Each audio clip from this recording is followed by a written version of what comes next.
اور وہ سوچنے لگا کہ اس کا شوہر ہے تو میں اس عورت کو اپنے جال میں آسانی سے پھنسا لوں گا۔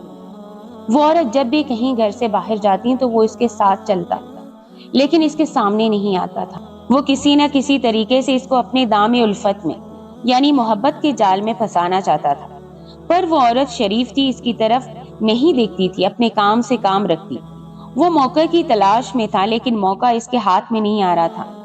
شیطان اپنے ہتھ کنڈے استعمال کرتا اور خاص طور پر اس کے شاگردوں اس کے پاس ہی آتے ہیں اور اس کی ہی راہ پر چلتے ہیں۔ ایک بار موقع ہاتھ آ گیا، اس عورت کو باپ کے گھر جانا تھا۔ اس نے اپنے شوہر سے کہا کہ مجھے آپ میرے گھر والوں کے پاس چھوڑے، تو وہ کہنے لگا ٹھیک ہے، تم تیار ہو جاؤ، میں تمہارے گھر تمہیں چھوڑ آؤں گا۔ وہ عورت اپنے گھر جانے سے پہلے یعنی اس پڑوسن سہیلی کے پاس گئی اور کہا کہ میں اپنے باپ کے پاس جا رہی تو تم سے ملنی چلی آئی۔ اس کی سہیلی نے کہا ہاں تم خیریت سے جاؤ، اور جب بھی کوئی مشکل آئے تو بس غوث اعظم رحمت اللہ علیہ کو پکار لینا۔ دن کے وقت وہ شوہر اپنی بیوی کے ساتھ گھر سے باہر نکلا۔ جب وہ لوگ جنگل سے گزرنے لگے تو بیوی نے کہا آپ مجھے اس گھنے جنگل سے لے کر کیوں جا رہے ہیں؟ اس نے کہا ہاں میں جانتا ہوں، لیکن اس جنگل سے لے کر جانے کا مقصد یہ ہے کہ ہم شام ہونے سے پہلے پہلے پہنچ جائیں گے، اور ابھی تو دن کا وقت ہے، تم ڈرو نہیں، میں تمہارے ساتھ ہوں نا۔ وہ لوگ اس جنگل سے گزرنے لگے۔ وہ جنگل سچ میں بہت ہی زیادہ گھنا اور خوفناک تھا، لیکن وہ عورت اپنے شوہر کے بھروسے پر اس جنگل سے گزر رہی تھی۔ اب ادھر اس بدبخت عاشق پر شہوت نے غلبہ کیا، شیطانیت بری طرح سے اس پر طاری تھی۔ وہ کسی نہ کسی طرح اس عورت کو اب حاصل کرنا چاہتا تھا۔ اس کو پتہ چل گیا وہ غیر مسلم عورت اور اس کا شوہر اس جنگل سے گزرتے جا رہے ہیں۔ اس نے کہا آج تو میں ضرور اس حسین عورت کو اپنے جال میں پھنساؤں گا اور اس کے شوہر کو راستے سے ہٹا دوں گا۔ وہ دونوں پیدل تھے اور یہ گھوڑے پر سوار تھا۔ وہ زیادہ دور نہ گئے تھے۔ وہ شیطانی سوچ کے ساتھ گھوڑے دوڑاتا ہوا ان کے پیچھے آ گیا اور ایک سنسان مقام پر اس نے دونوں کو گھیر لیا۔ وہ تو نہیں جانتے تھے، اسے نہیں پہچانتے تھے۔ ان کو ایک اجنبی گھڑ سوار کو وہاں دیکھ کر حیرانگی بھی ہوئی۔ اس نے ہمدردی ظاہر کرتے ہوئے سواری کی پیشکش کی، مگر شوہر نے انکار کر دیا اور کہا کہ نہیں ہم چلے جائیں گے، اور آگے بڑھے۔ وہ گھوڑا لے کر پیچھے پیچھے آیا اور اصرار کرنے لگے کہ اچھا عورت ہی کو پیچھے بٹھانے کی اجازت دے دو، بیچاری تھک جائے گی، کہاں تک دور تک جائے گی۔ وہ غیر مسلم ضرور تھا، لیکن عورت کے لیے تو غیرت ہر مذہب میں ہوتی۔ یہ تو کوئی بھی مرد نہیں چاہتا تھا کہ اس کی بیوی کو کوئی بد نگاہی سے یا بری نگاہ سے دیکھے۔ اس شوہر کو اس عاشق نامراد کی نیت پر شک ہو چلا تھا۔ اس کو غصہ آ رہا تھا کہ بلا وجہ ایک اجنبی پیچھے ہی پڑ گیا ہے۔ وہ جانتا تھا میری بیوی بہت خوبصورت ہے اور یہ اس کی خوبصورتی کے پیچھے ہی اس کا دیوانہ ہو چلا ہے۔ وہ اس کو کچھ بھی نہیں کہہ سکتا تھا کیونکہ بلا وجہ اس اکیلی جگہ پر، تنہا جگہ پر معاملہ خراب ہو جاتا۔ اس نے کہا نہیں ایسا کچھ نہیں ہے، ہم چلے جائیں گے، ہمیں آپ کی مدد کی ضرورت نہیں ہے۔ اب وہ آگے بڑھنے لگا تو آدمی بولا ارے کیا ہو گیا ہے، تمہاری بیوی اتنا تھک گئی ہے، تم اس کو پیدل لے کر اتنی دور تک کیوں جا رہے ہو؟ تمہیں اپنی بیوی کی فکر نہیں؟ تمہیں اپنی فکر نہ صحیح، کم سے کم اپنی بیوی کی فکر تو کرو۔ اس کے بعد اس کی بیوی نے جب یہ معاملہ دیکھا تو کہنے لگی چلو ٹھیک ہے ہم تمہارے ساتھ چلتے ہیں، تم مجھے اپنے ساتھ گھوڑے پر بٹھا سکتے ہو۔ خوش ہو گیا کہ ایک عورت خود میرے ساتھ بیٹھنے کے لیے تیار ہے۔ اس عورت نے کہا میں تمہارے ساتھ گھوڑے پر بیٹھنے کو تیار ہوں، لیکن تم ضمانت دو کہ کسی قسم کی خیانت کے بغیر مجھے اور میرے شوہر کو منزل تک پہنچا دو گے۔ اس نے کہا کس قسم کی ضمانت؟ یعنی اسی بھی جنگل میں ہمارے سوا کوئی ہے ہی نہیں، یہاں کون ہوگا جو میری گواہی دے گا، اور یہاں جنگل میں ضامن کہاں سے لاؤں؟ عورت نے کہا تم تو ایک مسلمان ہو، کیا تمہیں یقین ہے ولیوں پر؟ وہ کہنے لگا میں ولیوں کو نہیں مانتا ہوں، میں کیوں ان کو مانوں؟ میں کسی وسیلے کو نہیں مانتا ہی نہیں، اور یہ اللہ والے ہوتے کون ہیں؟ معاذ اللہ۔ عورت بول اٹھی تم ایک مسلمان ہو، اور میں نے تو سنا ہے کہ مسلمان 11ویں والے پیر صاحب کو یعنی شیخ عبد القادر جیلانی کو بہت مانتے ہیں۔ حیرت کی بات ہے کہ مسلمان ہو کر تم ان کے بارے میں ایسی باتیں کر رہے ہو۔ اگر تم ان کی ضمانت نہیں دے سکتے تو پھر میں تمہارے ساتھ نہیں جا سکتی ہوں۔ یہ کہہ کر وہ اپنے شوہر کے ساتھ آگے بڑھنے لگی۔ اس کو لگا کہ میری بات تو یہاں پر بگڑ جائے گی، کہنے میں کیا حرج ہے، دل میں جو ہے اس کو کیا پتہ چلے گا۔ اس کے پاس آیا اور کہا اچھا تم غوث اعظم کی بات کر رہے ہو نا؟ ہاں تم نے سچ کہا، وہ بہت بڑے ولی ہیں، ان کو تو سب مانتے ہیں، ان سے سب محبت کرتے ہیں، وہ تو ولیوں کے سردار ہیں، میں ان کے بارے میں بہت سنا ہے۔ وہ کہنے لگی اچھا تم ان کو جانتے ہو نا، تو بس پھر مجھے ان کی ہی ضمانت دے دو، کیونکہ میں ان کو بہت مانتی ہوں اور ان کے علاوہ میں کسی پر یقین نہیں کر سکتی۔ اگر ان کو مانتے ہو، ان سے محبت کرتے ہو تو بس میں تمہارے ساتھ چلتی ہوں۔ بدنیت تھا، بد کردار تھا، اس کی گندی ذہنیت تو گندی سوچ تھی۔ اب اس عورت نے اپنے شوہر سے کہا کہ اس نے پیران پیر دستگیر کی ضمانت دی ہے، یہ میرے ساتھ کچھ بھی غلط نہیں کر سکتا، آپ یقین کیجئے ان پر، میں واقعی میں بہت تھک گئی ہوں اور میرے ٹانگوں میں سخت درد ہو رہا ہے اور میں اس کے ساتھ اس گھوڑے پر بیٹھنا چاہتی ہوں۔ وہ آدمی تو بہت خوش ہو رہا تھا۔ شوہر نے کہا ٹھیک ہے۔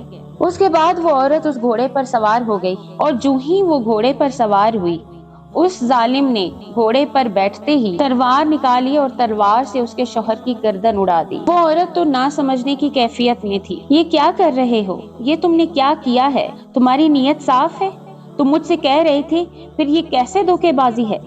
تم نے تو امانت میں خیانت کی۔ تم میری عزت پر کوئی حملہ نہیں کرو گے، پھر یہ کیسا تم نے ظلم کر دیا؟ ہائے میرے شوہر کو مار ڈالا تم نے ایک مسلمان ہو کر۔ پر یہ کیسے وعدہ فراموشی ہے کہ تم نے مجھ سے میرا سب کچھ چھین لیا؟ وہ کہنے لگا تم کتنی بے وقوف عورت ہو جو مجھے ایسا سمجھ بیٹھی ہے۔ ایک بات کان کھول کر سن لے کہ میں کسی اللہ والے کو نہیں مانتا، میں وہ ہوں جو ان اولیاء کو کسی حیثیت کا نہیں جانتا۔ اب منہ بند کرو ورنہ بہت برا ہوگا۔ وہ عورت غم سے نڈھال تھی، زخموں سے چور تھی، سہمی ہوئی بار بار پیچھے دیکھتی جا رہی تھی۔ کہنے لگا بار بار پیچھے دیکھنے سے کچھ حاصل نہیں ہوگا، تمہارا شوہر مر گیا ہے، اس کی گردن اڑ گئی ہے، وہ واپس نہیں آ سکتا۔ اس نے کپ کپاتی ہوئی آواز میں کہا اے ظالم، میرا شوہر تو مر گیا ہے، ان کو واپس نہیں لا سکتی، لیکن میں اس کو نہیں، میں تو بڑے پیر صاحب کو دیکھ رہی ہوں۔ اس پر اس نے ایک زوردار قہقہ لگا کر کہا بڑے پیر صاحب؟ وہ تو فوت ہوئے 100 سال گزر چکے ہیں، اب بلا وہ کہاں سے آ سکتے ہیں؟ اس نے کہا اے مسلمان، تو ایک مسلمان ہو کر اللہ کے ولی کو نہیں مانتا؟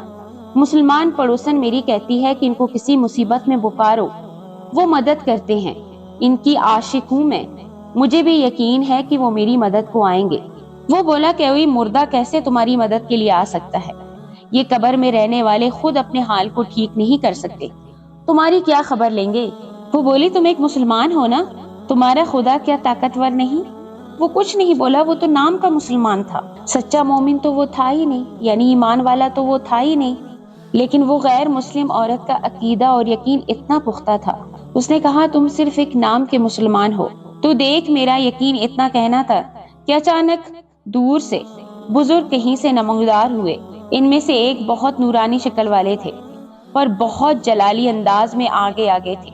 ان کا گھوڑا آ رہا تھا، پھر وہ رکے، پھر اشارے سے دوسرے بزرگ کو حکم دیا۔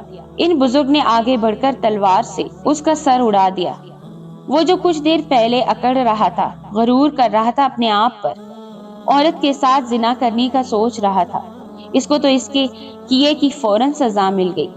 وہ عورت نہ سمجھنے والی حالت میں تھی۔ اب ان الگ نظر آنے والے جلالی اور خوبصورت بزرگ نے گھوڑے کی طرف اشارہ کیا تو وہ ہوا میں خود بخود اڑنے لگا۔ وہ عورت اس گھوڑے پر سوار تھی، وہ تو بس اپنے آپ میں گم تھی۔ اس کو اس جگہ لایا گیا جہاں اس کا غیر مسلم شوہر کا سر کٹا پڑا تھا۔ اس عورت کے یقین کا امتحان تھا، وہ اپنی آنکھوں سے سب کچھ دیکھ رہی تھی۔ اس کو یقین تھا کہ اس کی مدد کے لیے کوئی نہ کوئی آئے گا، لیکن اس طرح کبھی نہیں سوچا تھا۔ عورت اپنے شوہر کو دیکھ کر رونے لگی۔ ایک بزرگ نے کہا بیٹی رو نہیں، تم دیکھو اللہ کی طاقت، اس اللہ کو ہم مانتے ہیں جس کی ہم عبادت کرتے ہیں، وہ کتنا جلال القدر ہے، وہ کیسے مردے کو زندہ کرتا ہے، وہ کیسے تمہیں حیران کر دے گا۔ بس شرط یہ ہے کہ تم نے اس اللہ کو بھی ماننا ہے، تم ہمیں مانتی ہو، اس رب کو بھی تم نے جاننا ہے، اس کو پہچاننا ہے، کیونکہ سب کچھ جو ہمیں ملا ہے وہ ہم تمہاری مدد کے لیے آئے ہیں، اور اللہ کی مرضی سے، ان کے حکم کے بغیر کچھ ہو ہی نہیں سکتا۔ پھر ان دونوں بزرگوں میں سے ایک بزرگ گھوڑے سے نیچے اترے۔ ان بزرگ نے اس عورت کے شوہر کے سر کو دھڑ سے ملا کر کہا کہ اللہ کے حکم سے زندہ ہو جاؤ۔ غیر مسلم کی آنکھیں پھٹی کی پھٹی تھی، اس نے خود اپنی آنکھوں سے دیکھا، ہوش و حواس میں یہ حکم دیا جا رہا تھا کہ اللہ کے حکم سے زندہ ہو جاؤ۔ تو وہ شوہر جس کا سر کا تن سے جدا تھا، اس کا سر تن کے ساتھ مل گیا۔ وہ غیر مسلم عورت اسی وقت اپنے شوہر کو زندہ ہوتے ہوئے دیکھ رہی تھی۔ اس کے بعد جلدی سے اس کے شوہر اس کے پاس آیا اور اس کو دیکھ کر کہنے لگا تم ٹھیک ہو نا؟ وہ آدمی کہاں گیا؟ اس نے کہا وہ ختم ہو گیا، میرا یقین جیت گیا۔ وہ بزرگ جو وہاں پر بڑی شان سے کھڑے ہوئے تھے، خوبصورت سا لباس پہنے ہوئے تھے، بڑی شان سے چلتے ہوئے اس عورت کے پاس آئے اور کہا ہے میری بیٹی، تم نے ہم پر یقین کیا، اللہ تعالیٰ نے تمہارے یقین کو زندہ رکھا، تمہاری بات کو ٹھکرایا نہیں۔ یہ سب اس رب کی طاقت سے ہوا ہے جس کو ہم پوچھتے ہیں، جس کی ہم عبادت کرتے ہیں۔ تم اگر ہمیں مانتی ہو، یقین رکھتی ہو ہماری ذات پر، تو تم اس اللہ کو بھی مانو جس کی ہم عبادت کرتے ہیں۔ اس کا کوئی شریک نہیں، اس کی مدد کے بغیر کچھ نہیں ہو سکتا۔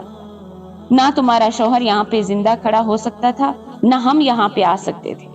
میری بیٹی دین کے راستے پر چلو، سچائی کے راستے پر چلو۔ اس عورت کی آنکھوں میں آنسو تو بہتے جا رہے تھے۔ اس نے ناقابل یقین منظر دیکھا تھا۔ اب اپنی زندگی میں پہلی بار اس نے ایسا منظر دیکھا کہ وہ تو بس حیران اور پریشان تھی، لیکن اب اس کے دل میں ایمان کی روشنی بھر چکی تھی، یقین جیت گیا تھا۔ وہ حضرت سے کہہ رہی ہے، حضرت میں آپ کو نہیں جانتی، لیکن میں آپ کو دیکھ کر متاثر ہوئی ہوں۔ میں نہیں جانتی آپ کو، لیکن میں آپ کے سامنے کلمہ پڑھنا چاہتی ہوں۔ میں چاہتی ہوں کہ میں بھی مسلمان ہو جاؤں۔ میں نے وہ قدرت کی یہاں پر جلوہ گری دیکھی ہے۔ اس کے شوہر بھی اس کے پاس آ گئے اور کہا تم سچ کہتی ہو، میں بھی مسلمان ہونا چاہتا ہوں، اے حضرت مجھے بھی کلمہ پڑھا دیجئے۔ وہ بزرگ ان کے پاس آئے اور پیاری سی مسکراہٹ کے ساتھ ان دونوں کو کلمہ پڑھا دی۔ اس کے بعد وہ دونوں بزرگ وہاں سے چلے گئے۔ عورت کو اپنی آنکھوں پر اب تک یقین نہیں آ رہا تھا، اس نے جو کچھ دیکھا تھا کیا وہ سچ تھا یا پھر محض اس کی سوچ تھی۔ اس کا شوہر اس کا سامنے زندہ کھڑا تھا۔ اس نے کہا تم واپس اپنے بابا کے گھر جانا چاہتی ہو یا گھر چلیں؟ وہ کہنے لگی نہیں، مجھے اپنے گھر جانا ہے، مجھے اپنی پڑوسن سہیلی سے ملنا ہے۔ یہ سب اس کی کوشش ہے، اسی کی دعا ہے میرے لیے کہ آج میں الحمدللہ مسلمان ہوں۔ مجھے تو اس سے مل کر اس کا شکریہ ادا کرنا ہے، اگر وہ نہیں ہوتی تو مجھے ایمان کی لذت کہاں نصیب ہوتی۔ مجھے فوراً اس کے پاس لے چلیے۔ شوہر بھی مسکرایا۔ اس نے کہا تم نے سچ کہا ہے، تمہاری سہیلی کی وجہ سے ہم آج دونوں مسلمان ہوئے اور مجھے بھی اس کا شکریہ ادا کرنا ہے۔ پھر وہ دونوں میاں بیوی گھوڑے پر سوار ہو کر بخیریت ادھر لوٹ آئے۔ دونوں میاں بیوی اس مسلمان عورت کے پاس گئے، اس کا شکر ادا کیا۔ غیر مسلم جو مسلمان ہو چکی تھی، اس نے کہا اے میری سہیلی، اگر تم مجھے راہ پر نہیں چلاتی تو آج میں مسلمان نہیں ہوتی۔ سچ میں میرے دل پر کسی نے ٹھنڈک برا ہاتھ رکھ دیا ہے۔ میں نہیں جانتی وہ بزرگ کون تھے، لیکن انہوں نے مجھے کلمہ پڑھا دیا ہے۔ اس کی مسلمان سہیلی کہنے لگی کہ جان کر بہت خوشی ہوئی، اللہ تعالیٰ تمہیں ایمان پر قائم رکھے۔ اور وہ دونوں میاں بیوی اچھی زندگی گزارنے لگے، لیکن ان کو نہیں پتا کہ ابھی بھی قسمت ان کا امتحان لے رہی ہے، اور یہ امتحان تھا ان کے ایمان کا، کیونکہ آپ غیر مسلم ہوتے ہیں، آپ کو پتہ نہیں ہوتا اس رب کے بارے میں جو ایک ہے، جس کا کوئی شریک نہیں۔ جب آپ مسلمان ہوتے ہیں تو آپ کا امتحان دگنا ہو جاتا ہے، کیونکہ اب آپ کو معلوم ہے کہ اللہ کون ہے، اس کے رسول کون ہے اور اس کے اولیاء کون ہے۔ وہ شخص جو عورت کے ساتھ زناکاری کرنا چاہتا تھا، اس کے بچے کچھ دنوں سے تلاش کر رہے تھے۔ ایک دن اس نے اس مسلم دروازے کے باہر اس گھوڑے کو دیکھ کر فوراً پہچان لیا۔ وارث اس وقت کے حاکم کے پاس آئے اور شکایت کر دی کہ ان دونوں میاں بیوی نے میرے باپ کے ساتھ برا کیا ہے اور اس کے گھوڑے کو ان لوگوں نے ہتھیا لیا ہے۔ ہمیں گھوڑا بھی چاہیے اور ہمارا باپ بھی، کئی دنوں سے ہمیں نظر نہیں آ رہا، وہ غائب ہے۔ گھوڑا ان مسلمانوں کے پاس ہے، شاید ان لوگوں نے ہمارے باپ کو قتل کر دیا ہے۔ سپاہی ان کو پکڑ کر لے گئے۔ اب یہ لوگ پریشان ہو گئے۔ وہ عورت رونے لگی اور پھر سے غوث اعظم کو یاد کرنے لگی۔ سارے آپ کے نام لے کر اس نے کہا، یا محی الدین شیخ عبد القادر جیلانی، یا غوث اعظم، میں آپ کو یاد کر رہی ہوں، آپ میری مدد کو آئیے۔ راستے بن گئے۔ وہاں کے حاکم نے پوچھا سچ بتاؤ، کیونکہ تمہارے چہرے پر مجھے پریشانی نظر آ رہی ہے اور مجھے لگتا ہے کہ کوئی ایسی بات ہے جو چھپی ہوئی ہے۔ حاکم کے کہنے کی دیر تھی کہ ان میاں بیوی نے جنگل کا سارا واقعہ سنایا۔ ان سے پوچھا کیسا چہرہ تھا ان بزرگ کا؟ انہوں نے بتایا کہ وہ ایسے چہرے کے تھے۔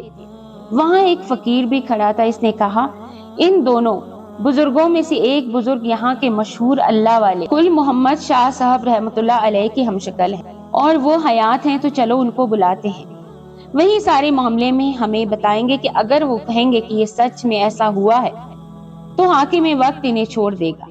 وہ فقیر حاکم کے بہت خاص تھا اور حاکم اللہ والے کو مانتا تھا۔